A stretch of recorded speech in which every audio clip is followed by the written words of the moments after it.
बिहार में एक बार फिर नीतीश कुमार के नेतृत्व में नई सरकार बनने जा रही है, जिसका शाम 4:30 बजे राजभवन में शपथ ग्रहण समारोह रखा गया है।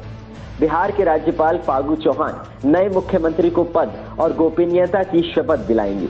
नीतीश कुमार 7वीं बार बिहार के सीएम बनने जा रहे हैं। बता दें कि नीतीश कुमार के शपथ ग्रहण समारोह की तैयारी जोरों पर है।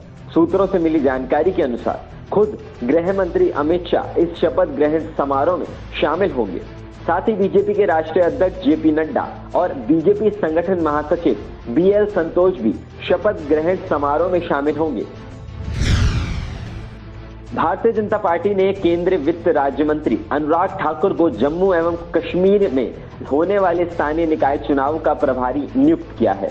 पार्टी नेता अरुण सिंह द्वारा हस्तक्षेप आदेश रविवार को जारी किया गया, जिसमें कहा गया है कि भाजपा प्रमुख जेपी नड्डा ने स्वयं ये नियुक्ति की है और इसे तुरंत प्रभाव में लागू किया जाना चाहिए। वहीं बीजेपी की ओर से स्थानीय निकाय चुनाव में केंद्रीय नेताओं को महत्वपूर्ण जिम्मेदारी सौंपे जाना साफ दर्शाता है कि इन चुनावों को बेहद गंभीरता से बीजेपी ले रही है। प्रबंधन के लिए जानी जाने वाली भाजपा तेलंगाना में भी अब धीरे धीरे अच्छा प्रदर्शन कर रही है। लोकसभा चुनाव में पार्टी को वोट प्रतिशत बढ़ा है और हाल ही में दुबक विधानसभा सीट पर हुए उपचुनाव में भी जीत हासिल की थी।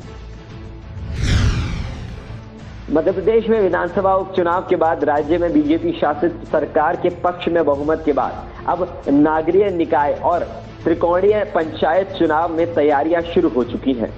इंदौर नगर निगम के अंतिम मतदाता सूची का प्रकाशन पहले ही हो चुका है। जिले की 8 नगर परिषदों की मतदान सूची का काम अब तक नहीं हो पाया है। इसमें मूव गांव, मानपुर, बेटमा, हाथौड़, देपालपुर, गौतमपुरा, सेवार और राउ शामिल है। माना जा रहा है कि जल्द ही इन नगर परिषदों की सूची का अंतिम प्रकाशन भी कर दिया जाएगा। मुख्यमंत्री योगी आदित्यनाथ 2 दिन के उत्तराखंड दौरे पर हैं। सीएम योगी सबसे पहले जेलीग्रांट एयरपोर्ट पहुंचे, जहां उत्तराखंड के सीएम त्रिवेंद्र सिंह रावत ने उनका भव्य स्वागत किया। जिसके बाद सीएम योगी और सीएम त्रिवेंद्र सिंह रावत केदारनाथ धाम पहुंचे, जहां उन्होंने पूर्ण निर्माण कार्यों का जायजा भी लिया। इस दौरान सीएम योगी ने कहा कि उन्हें बाबा केदार ने बुलाया है। बता दें कि सुबह 5:30 बजे शीतकाल के लिए ब्रह्म मुहूर्त में विधि विधान के साथ बंद हुए केदारनाथ धाम के कपाट। साथ ही काफी सालों बाद उन्हें केदारनाथ धाम आने का मौका भी मिला है। खुदरा कारोबारियों के संगठन कैट ने रविवार को बताया है कि इस दिवाली के दौरान देश भर में बड़े बाजारों में करीब 72,000 करोड़ रुपए की रिकॉर्ड तोड़ बिक्री दर्ज की गई है। कैट के अनुसार इस साल की दिवाली के दौरान चीनी सामानों के बहिष्कार के लिए कैट के आह्वान पर कोई चीनी सामान नहीं बेचा गया।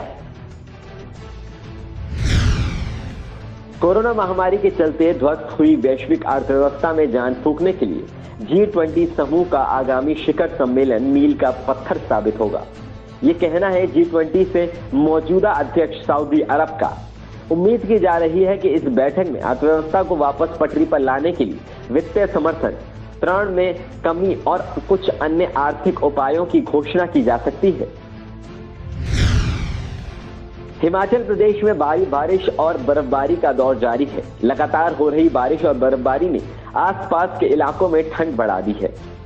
वहीं शिमला के कुफरी, नारकंडा में सीजन की पहली बर्फबारी हुई, जो मनाली, डल झील समेत कई स्थानों पर सीजन का पहला हिमपात है।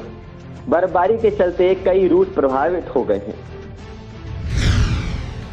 देश में कोरोना वायरस से संक्रमित लोगों की संख्या 88,45,127 पहुंच गई है। पिछले 24 घंटे में कोरोना के 30,548 नए मरीज मिले हैं। साथ ही 435 लोगों को अपनी जान गंवानी पड़ी, जबकि 24 घंटे में 43,851 लोगों को अस्पताल से छुट्टी मिल गई है। संक्रमण से जान गंवाने वाली संख्या अब 1,30,070 पहुंच चुकी है।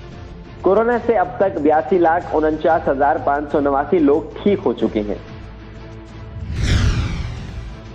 भारत की गिलगित बल्तिस्तान में चुनाव कराने के लिए फैसले को लेकर पाकिस्तान की निंदा करते हुए कहा कि सैन्य कब्जे वाले क्षेत्र की स्थिति को बदलने के लिए की गई है। साथ ही किसी की कार्रवाई का कोई कानूनी आधार नहीं है। उधर मतदान अधिकारियों ने कहा है कि 20 सीटों पर चुनाव होना था, लेकिन एक सीट पर मतदान स्थगित कर दिया गया है। अब 23 सीटों पर ही चुनाव हो रहे हैं। इन सीटों पर 4 महिलाओं समेत कुल 330 उम्मीदवार अपनी किस्मत आजमा रहे हैं।